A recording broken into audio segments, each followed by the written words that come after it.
사람들은 대체적으로 외적인 조건에 그 기준을 둡니다.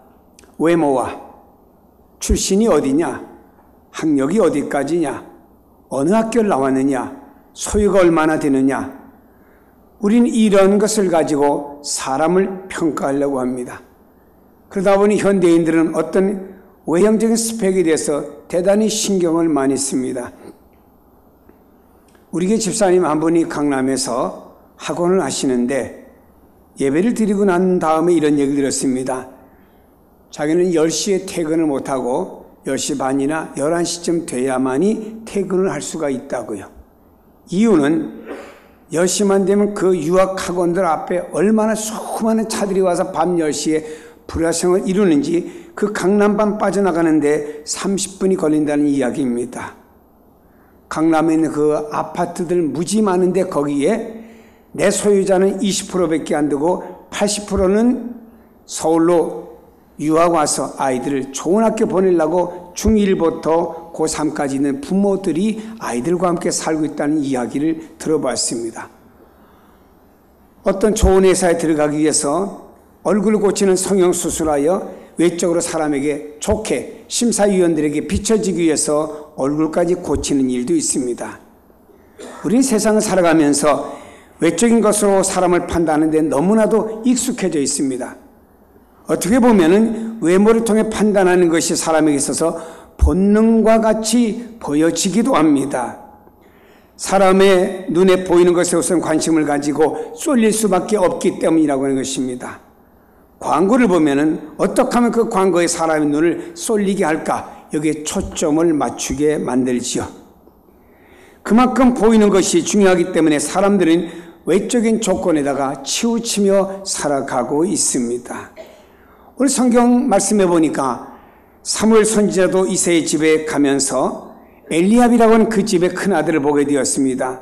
아, 하나님이 바로 이 아들을 택하셨구나 생각하고 성경에 보니까 마음에 이르기를 이렇게 말했습니다. 마음에 이른다고 하는 말은 이미 마음으로 정했다라고 하는 거예요. 외모를 볼 때 이 사람이 이 나라의 2대 임금이 되어서 이 나라를 통치할 수 있는 자격자가 되겠구나라고 사무엘은 생각한 것입니다. 여기서 사무엘은 여기 있는 엘리압이라는 사람의 외모를 보았습니다. 그의 외모를 보았을 때 너무나 충출났습니다. 잘생겼어요. 사무엘 선지자가 마음에 들 정도라고 하면 어느 정도 잘생겼는지 어렴풋이 생각이 나지 않겠습니까? 그리고 당시에는 장자의 축복권이 있습니다. 우리나라에도 지금은 다릅니다만 옛날에는 장자가 많은 재산을 아버지로부터 물려받게 되었습니다. 그런데 이스라엘은 유득이 이 장자권, 장자의 축복권에 대해서 더 강합니다. 야곱이 형 에서를 끼워가지고 팥죽 한 그릇에 장자권을 빼앗았습니다. 그리고 심지어는 아버지까지 속여가며 장자가 받아야 될 축복까지 받았습니다. 그만큼 이들은 장자권에 대한 중요한 의미를 두고 있다고 하는 것이죠. 사무엘은 아마도 장자권의 축복을 생각했는지 모릅니다. 그렇다고 하면은 외모 잘생겼지, 그렇다고 하면 엘리압이 장자지, 이가 하나님 기름 부어 이스라엘 2대 임금을 세울 사람이 아니냐 이렇게 생각을 하게 되었습니다. 그러나 하나님의 기준은 사람의 기준과 달랐습니다. 성경은 말합니다. 그의 용모와 키를 보지 말라. 내가 이미 그를 버렸노라. 내가 보는 것은 사람과 같지 아니하니 사람은 외모를 보거니와 나 여호와는 중심을 보시느니라 하시더라. 하나님은 중심을 보신다고 그랬습니다. 자, 초대 임금이었던 사울이라는 사람 보세요. 이스라엘 왕으로 세움받았습니다. 외모가 충출했어요. 다른 사람보다 어깨, 머리만큼은 키가 더 컸던 당시에 대단한 사람입니다. 그는 효자였습니다. 아버지를 위해서라고 하면은 잃어버린 양도, 짐승도 찾아오겠다고 헤매다가 그가 하나님의 사람을 만나서 이스라엘의 1대 임금이 되었죠. 이만큼 사울이라고 하는 사람은 외모도 괜찮았고 효자였고 모든 면에 모든 사람보다 칭찬을 받는 이런 사람이었습니다. 그러나 그는 교만했습니다. 하나님께 순종하지 아니했습니다. 그래서 하나님은 그를 버렸어요. 외모가 좋았던 그를 하나님이 버렸고 그러므로 말미암아 이는 버렸기 때문에 제2대 새로운 왕을 세우기 위해서 하나님은 사무엘에게 베들레헴으로 가서 이새의 집에 있는 아들들 중에 하나를 왕으로 기름 부으라고 그랬습니다.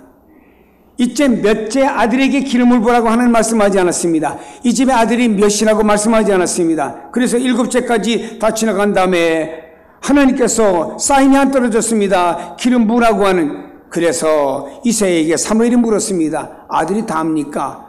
그랬더니 있기는 또 하나 있는데 들에서 양을 치고 있습니다. 사무엘은 하나님의 명령을 듣고 이새의 집에 가서 그 아들들을 보았습니다. 사무엘이 이새의 첫 아들을 보는 순간에 이가 바로 그 사람이구나 마음에 들었고 그 생각이 확 들었습니다. 그러나 하나님께서는 아니라고 그랬습니다. 나 여호와는 중심을 보느니라. 중심이라고 하는 것은 인간의 내면 세계를 말합니다. 인간에게는 외면 세계가 있어요. 보이는 세계가 있습니다. 그러나 내면 세계가 있죠. 이것은 이 안에 있는 신앙 혹은 인격 혹은 신실함 혹은 겸손, 사람의 눈에는 보이지 않지만 이것을 하나님이 보신다라고 내면 세계를 보신다고 우리 하나님 말씀하고 있습니다. 중심이라는 말 다른 말로 말하면 속사람이라고 말씀할 수 있습니다. 내 안의 사람, 다시 말해 여러분은 보이는 오늘의 사람이 있습니다. 보이게 말합니다. 보이는 얼굴이 있습니다. 보이기는 지체가 있습니다. 그러나 보이지 않는 내면의 사람이 있습니다. 이 내면의 사람이 하나님 안에서 무엇을 생각하는지, 무엇을 행하는지, 무엇을 사랑하는지 그것을 하나님이 보신다라고 말씀하고 있는 거지요. 사람은 겉과 속이 다를 수도 있습니다. 겉은 천사의 얼굴을 하면서 미소를 지을 수 있습니다. 그러나 그 마음에는요, 미움과 칭호의 칼날을 가할 수도 있습니다. 사람은 외모를 봅니다. 그러나 하나님은 그 속을 보시면서 내 속에서 왜 미움과 칭호의 칼날을 갈고 있느냐, 이것을 우리 하나님은 보실 겁니다. 우리 예수님께서 나다나엘을 보시는 순간에 이렇게 말했습니다. 내 속에는, 내 내면에는, 내 중심에는, 내 속사람에게는 간사한 곳이 없도다라고 그를 평했습니다. 그렇다고 하면 여러분, 사람이 무엇을 생각하느냐가 대단히 중요한 것이죠. 사람은 생각하는 갈대라는 말을 철학자는 말이 있습니다. 여러분, 생각이 중요합니다. 생각 속에 그의 철학이 있고 그의 지식이 있고 어떤 사고방식이 있고 어떤 가치관 속에 살아가느냐 하는 것은 그 사람 때문에 척도가 되는 것이죠.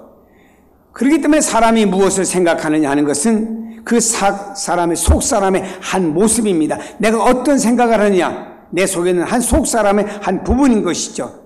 그리고 그 부분을 가지고 그 사람됨을 평가하는 기준이 되기도 합니다. 그러나 그것만으로 다 되는 것은 아닙니다. 그보다 더 중요한 것은 그가 무엇을 행하느냐는 것입니다. 알기는 아는데 행하는 것이 없다고 하면은, 머리에 든 것은 많고 생각하는 것은 많은데 행동하는 것이 없다고 하면, 실천한 것이 없다고 하면 성경은 아마 인간관계에서 이 사람은 다 헛것이라고 말할 것입니다. 때문에 생각하는 것과 행동이 일치가 되어져야 됩니다. 어떤 사람은요, 말은 잘합니다. 행동이 없어요. 성경에도 이렇게 말씀합니다. 이거 날씨가 추운데 덥게 하시죠. 배고파 보이는데 배부르게 하시죠. 이거는 의미 없는 이웃과의 관계고 이건 의미 없는 신앙이라고 말했습니다. 내 옷을 벗어주든지 그에게 뭔가를 내가 한 끼 식사를 사주든지 도와주든지 해야 되는 것 아닙니까? 성경에는 믿습니다, 말만 갖고 되는 것이 아니고 거기는 반드시 뒤따라오는 행동이 있어야 된다라고 성경은 말씀하는 거예요. 성경은 말씀하기를 나 여호와는 중심을 보느니라, 이 말을 다른 말로 말하면은 너희의 중심을 온전하게 하라 하는 메시지로 들려져야 됩니다. 때문에 나 자신도 중심, 속사람을 온전하게 이루어져야 됩니다. 다른 사람도 다른 사람이지만 나 자신이 그렇게 서 있고 다른 사람을 그렇게 볼 수 있어야 됩니다. 이건 너무나 중요한 부분인 거예요. 마태복음 5장, 6장, 7장을 읽다 보면 산상수훈이라고 불리우지요. 산에서 말씀하신 보배로운 말씀입니다. 예수님께서 산 위에 앉으셨습니다. 많은 사람들이 예수님의 가르침을 받으려고 그곳에 앉게 되었습니다. 많은 무리였습니다. 대부분 가난한 사람들이었습니다. 물론 그 중에 일부는 바리새인, 서기관, 부자들도 있었지만 극소수였습니다. 대부분의 사람들은 아마레츠라고 하는 땅의 사람, 흙을 파고 사람, 가난한 사람들이 그곳에 앉게 되었습니다. 그들의 천국복음을 전하셨습니다. 팔복, 세상의 소금과 빛, 그리고 원수를 사랑에 대해서 많은 것을 말씀했습니다. 그럼 여기 앉아있는 지금 유대인들에게 필요한 건 뭔가요? 위로의 말씀, 희망의 메시지.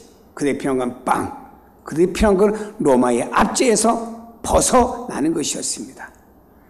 그러나 예수님은 이런 말씀을 한마디도 하지 아니하시고 저들에게 영적인 세계, 내면의 세계가 가져야 될 가치, 무엇을 생각해야 되는지, 무엇을 행해야 되는지, 어떻게 사랑해야 되는지, 천국 백성들이 어떻게 살아가야 될 윤리의식, 하나님의 나라의 윤리를 가르치고 있습니다. 저들이 지금 필요한 걸 주님이 주시지 않아요. 빵을 안 줬습니다. 로마 압제에서 벗어나게 해주지 않았습니다. 주님은 저들에게 먼저 속사람에 대해서 말씀을 하셨습니다. 속사람, 내면의 세계가 이렇게 바뀌어져야 된다. 나 자신에 대한 관심도 얼마나 소유했느냐, 얼마나 출세했느냐가 아닙니다. 내가 하나님 앞에서 어떤 사람이 되느냐, 내가 하나님 앞에서 어떤 사람이 되느냐, 내가 하나님 안에서 무엇을 생각하는 사람인가, 내가 하나님 앞에서 어떻게 사는가, 무엇을 얼마나 사랑하는가, 여기에 우리의 관심을 두어야 됩니다. 그리고 나서 나의 존재와 나의 소유와 나의 모든 것이 이 안에서의 진정한 의미를 찾게 됩니다. 바울은 주님을 만나기 전에 바울이 가진 스펙은 대단히 좋았습니다. 그런데 주님을 만난다면 모든 것을 버렸습니다. 주님을 만나고 난 다음에 자신의 존재, 자신의 소유, 자신의 모든 것의 의미를 새롭게 시작한 거예요. 영적으로 거듭난 다음에 바울은 모든 게 새롭게 시작이 되었다라고 하는 것입니다. 바울은 과거에 자기 율법적인 사람에서 지금의 모든 것이 그들의 연속적인 존재가 아니었습니다. 사람은 그대로 그 사람이었지만 바울은 그리스도 안에서 거듭난 속에서의 새로운 존재, 소유, 모든 게 출발이 새롭게 된 거예요. 그리고 난 다음에 바울은 자신의 삶의 의미를 이렇게 말합니다. 나의 나된 것은 주님의 은혜라.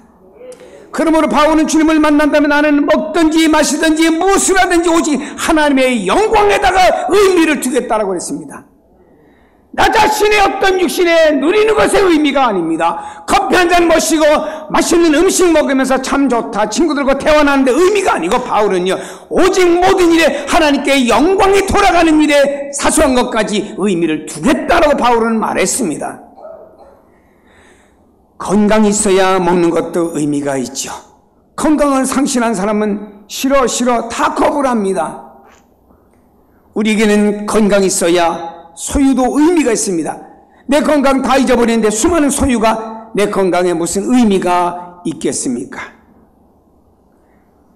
저희 이종 사촌 형님 가운데 한 분이 난 크리스찬이 있었습니다. 몹쓸 병이 걸렸어요. 그는 절간으로 들어갔습니다. 방 하나 얻어가지고 거기서 이렇게 본인의 건강을 회복을 위해서 뭐 하는데, 저희 어머니가 조카가 병들었다는 걸 찾아갔습니다. 저희 어머니 얘기를 빌리면은 방 한쪽 구석에는 은행에서 10,000원짜리 지폐를 찾아가도 가득 쌓아놨더랍니다. 그는 저희 어머니한테 조카 되는 저 이정 사촌 형님이 하는 말이에요. 이모님, 다 이 돈 드릴 테니까 다 건강 좀 되찾게 해달라고 애원하더랍니다. 많은 소유가 건강을 잊어보니까 무슨 의미가 있습니까? 중요한 것이 있어요. 영적으로 내가 살아야, 내면이 건강해야 육신에 건강한 거, 먹고 마시는 거, 소유가 그때 의미가 있는 거예요. 사랑하는 여러분, 속사람을 강건하게 하세요. 예수 그리스도를 여러분의 주인으로 온전히 인정을 하세요. 그분 안에서 생각을 하세요. 그분 안에서 행하세요. 그분 안에서 사랑하세요. 그분의 인도를 받으세요. 그분의 성품을 사모하세요. 닮아가기를 힘쓰세요. 그분 안에서 의식 가운데 살아가세요. 거기에 진정한 우리의 삶의 의미가 있고, 주님이 다시 오셔서 우리를 평가할 때는 그분 안에서 살아간 삶이 어떠냐, 이걸 가지고 주님은 나를 평가하시는 거예요. 사랑하는 여러분, 우리의 속사람은요 겉사람과 반대입니다. 겉사람은 타락한 인간의 본성을 겉사람이라고 말하고, 속사람은 하나님의 뜻을 쫓아 살려고 하는 도덕적인 자아를 말합니다. 속사람은 하나님의 뜻을 찾지만 겉사람은 우리가 하나님 뜻을 찾고 하나님 뜻을 가려고 하면 겉사람은 방해를 합니다. 그래서 바울은 이렇게 말합니다. 내 힘으로는 안 된다. 성령의 능력을 힘입어서 강건한 사람이 되거라. 사랑하는 여러분이요, 성령을 통해서입니다. 그렇기 때문에 우리 성령님을 내 안에 초청하시길 바랍니다. 순간순간마다 성령이 함께 하심을 의식하면서 성령 안에서 나를 통제하고 성령 안에서 나를 다스려달라고 기도하면서 살아가야 됩니다. 성령님, 내 뜻대로 안 됩니다. 나를 도와주셔야 됩니다. 나는 왜 습관대로 왜 가는지 모릅니다. 세상 사람과 똑같이 가는지 모릅니다. 왜 세상을 향해 이렇게 마구 달려가는지 모릅니다. 내가 나의 자신을 통제가 안 됩니다. 성령님, 나를 다스려 주세요 라고 해야 됩니다. 바울은 성령님을 통해 자기의 다스림을 받는 사람이기 때문에 나는 성령 안에서 날마다 죽는다라고 하며 자기 자신을 다스리는 모습을 바울은 소개하고 있습니다. 여러분, 그리고 나서 성령이 나를 다스리잖아요. 그 다음에 내 안에 계시는 예수 그리스도와 날마다 대화를 하세요. 그 대화가 얼마나 행복한지 모릅니다. 그리고 매사에 그분을 의지하세요. 그럼 내 마음은 초조해지지 않습니다. 목동 다윗에게 이러한 삶이 있었습니다. 다윗은 자신의 삶을 시편 23편에 고백합니다. 여호와는 나의 목자시니 내가 부족함이 없으리로다. 그가 나를 푸른 풀밭에 누이시며 쉴만한 물가로 인도하시는도다. 내 영혼을 소생시키시고 자기 이름을 위하여 나를 의로운 길로 인도하시는도다. 그의 삶은 참 대단합니다. 그의 삶을 계속 추적해 올라가다 보면요, 매 순간마다 하나님께 묻는 모습이 소개됩니다. 성경에 다윗은 이렇게 말합니다. 다윗이 여호와께 묻고 묻자오되. 다윗은요, 하나님과 함께 했습니다. 그리고 그분과 대화하면서 살았습니다. 하나님 묻고 또 물었습니다. 다시 말해 그의 속사람이 어떻게든지 하나님 앞에 합당한 사람이 되기 위해서 묻고 또 물으며 살아갔습니다. 여러분, 우리의 삶은 어땠죠? 한 주간의 삶을 돌아보면요, 예배 드리고 나서 한 주간을 내 생각, 내 경험, 내 방법, 내가 좋아하는 것에 따라 세상에 그냥 던져버리고 거기서 그냥 이렇게 살다가 또 주일날 나왔습니다. 다윗은 그러지 않았습니다. 주님, 나와 함께 하시면 나는 믿습니다. 그분이 나의 목자십니다. 여호와께 묻고 또 물었습니다. 하나님, 일어났습니다. 오늘도 일을 해야 되는데 어떻게 하면 좋겠습니까? 양을 쳐야 됩니다. 이스라엘 백성 다스려야 됩니다. 어떻게 하면 좋겠습니까? 지혜 주세요. 능력 주세요. 내 생각, 내 방법이 아닙니다. 하나님 방법으로 하게 해주세요 라고 그러면 계속 묻고 물었습니다. 그러다 보니 속사람이 하나님 볼 때 합당한 사람이 되었고, 그 속사람이 늘 하나님과 이렇게 대화를 나누는 사람이 다윗이 된 줄로 믿으시기를 바랍니다. 여러분요, 요즘 들어서 이런 삶에 대해서 우리는 더 깊이 생각해 볼 필요가 있습니다. 우리가 얼마나 이런 삶을 살고 있는가? 내가 얼마나 이런 삶을 살고 있는가?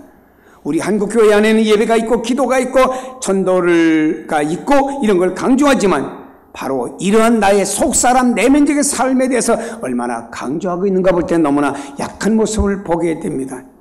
그러나 분명한 것은 믿음의 사람들이 이 삶을 살았다는 점이고, 믿음의 사람들이 이 삶을 살아가야 된다는 것이고, 그러나 당장은 잘 안 됩니다. 왜? 사람은 과거에 나쁜 습관이 들어있기 때문이라고 하는 거예요. 그러나 우리는 그리스도와 함께 새롭게 훈련을 시작해야 됩니다. 그분의 성품을 담기 위해서 힘써야 됩니다.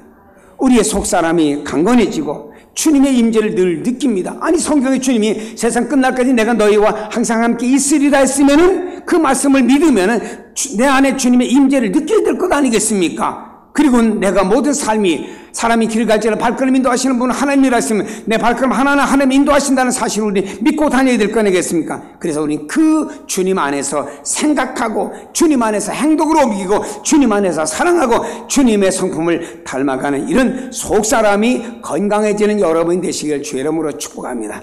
그러고 나면은 그런 사람을 하나님은 쓰십니다. 하나님이 이러한 사람을 인정하시고 이러한 사람을 사용하시죠. 어떻게? 성령의 감동하심을 통해서 하나님이 일하시는데 다윗의 중심이 하나님께 있고 그로 인해서 택함을 받자 성령의 감동함이 그 속에 있게 되었습니다. 13절에 보니 이후로 다윗이 여호와의 영에 크게 감동되니라. 신약으로 말하면 다윗은 이후로 성령이 충만했다 이런 말씀입니다. 하나님께 택함을 받았습니다. 기름 부음을 받은 후에 그 더 강력한 역사가 그를 통해서 나타났는데 그는 바로 성령의 큰 감동으로 말미암아 그렇게 되어졌다라고 말씀합니다. 그는 성령 안에서 강하게 능력 있게 삶을 살아갔습니다. 사랑하는 성도 여러분이요, 여러분의 능력 있는 세상의 삶이 아닙니다. 보여진 어떤 것을 가지고 능력 있는 삶이 아닙니다. 우리 성령 안에서 능력 있는 삶이 이루어져야 되고 강한 삶이 이루어져야 되고 하나님 역사에 일어나는 삶을 살아야만이 그 삶이 하나님 앞에 인정받는 삶이라는 사실을 믿으시길 바랍니다. 그 안에서 강해지세요. 그 안에서 능력 있는 사람이 되세요. 우리의 속사람이 건강하고 아름다울 때 하나님께서 더욱 성령으로 기름 부으셔서 우리를 능력 있게 사용하실 것입니다. 사랑하는 여러분, 우리가 세상 사람들과 다른 점은 바로 이것입니다. 세상 사람들은 외적인 기준으로 그리고 자기 중심으로 살아가려고 합니다. 우리는요, 속사람을 보고 성령님을 통해서 그리스도와 함께하는 삶을 살아가야 됩니다. 신앙이 뭡니까? 신앙은 하나님께 인정받는 거예요. 신앙은요, 하나님께 쓰임받는 게 신앙입니다. 성경의 히브리서 11장에 나온 모든 사람들은 다 하나님께서 아브라함을 비롯해서 수많은 사람들 쓰임을 받은 사람들이에요. 다윗이라고 하는 사람은요, 적은 일에 충성한 사람이었습니다. 이 집에는요, 아들이 8명 있습니다. 아버지 이새가 하나님의 선지자가 우리 집에 온대. 그래서 아버지의 양무리가 있으니까 양무리가 도망가면 안 되죠. 양무리 쳐야 되기 때문에 아마도 어떤 축복이 있을는지 모를 테니까 자녀들 다 모아놨습니다. 첫째부터 7째까지. 아마 8번째 다윗은 좀 거기서 열애가 된 것 같아요. 다윗아, 얘 아버지 너 가서 양이나 쳐. 왜요? 그래서 형제들이 있으니까 양이나 쳐. 양무리 치라고 보냈는지 아니면 다윗이 자원해서 스스로 갔는지는 정확히는 모르겠습니다만 그때 양무리 치고 있는 건 사실이었습니다. 그러다가 7째까지 통과됐는데 하나님 기름 부으라는 사람이 없는 거예요. 사무엘이 아들이 더 없냐고. 있기는 하나가 있는데 막내가 있다고. 저 들에서 양 치고 있는데 뭐 외모도 그렇고 얼굴은 좀 예쁘장하게 생겼는데 그래서 양 치고 있다고 데려오라고 하나님께서는 그에게 기름 부으라고 그랬습니다. 여러분, 여기 있는 다윗이 이 적은 일에 충성하였더니 하나님께서 그에게 큰 걸 맡겼습니다. 아버지의 양무리 적은 걸 쳤지만 하나님께서는 하나님의 양무리가 되는 이스라엘 백성들을 치라고 그를 왕으로 세워주신 줄로 믿습니다. 신앙이 뭡니까? 사람이 볼 때는 우리의 외모를 보고 저분 기도 많이 하는 분이야, 저분 선하게 살아, 저분 착한 분이야, 저분 참 예수 믿고 참 다른 모습이 있는 분이야 라고 평가를 합니다. 그러나 신앙은 하나님께서 우리의 속사람을 보고 그 하나님께 인정받는 게 신앙이고요, 그 인정받는 사람 하나님 앞에서 어떻게 쓰임받느냐, 이것이 신앙입니다. 여러분, 오늘 같이 속사람이 하나님 보실 때 기뻐하는 사람이 되기를 주의 이름으로 축복합니다. 외적인 기준으로 사람을 평가하는 것이 아닙니다. 내면을 통해서 사람을 볼 수 있는 영적인 능력을 가지고 나가서 영적인 사람으로 그리스도와 함께 속사람이 강건하게 되기를, 그래서 주님과 함께하는 삶을 살기를 주의 이름으로 축복합니다. 그리고 주님께 쓰임받는 사람으로 나아갈 수 있기를 예수님의 이름으로 축복합니다. 곳곳에 화산이 터지고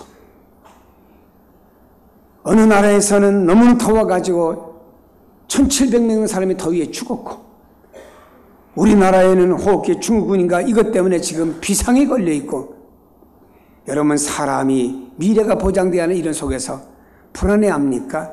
아닙니다. 우리는 속사람이 강건하게 될 때 그 안에 강같이 흐르는 평안도 있고 주님의 신 은혜가 넘치고, 그리고 주님이 나를 불러 쓰임받을 때 거기에 인생의 진정한 의미와 행복이 있는 줄로 믿으시기를 축복합니다.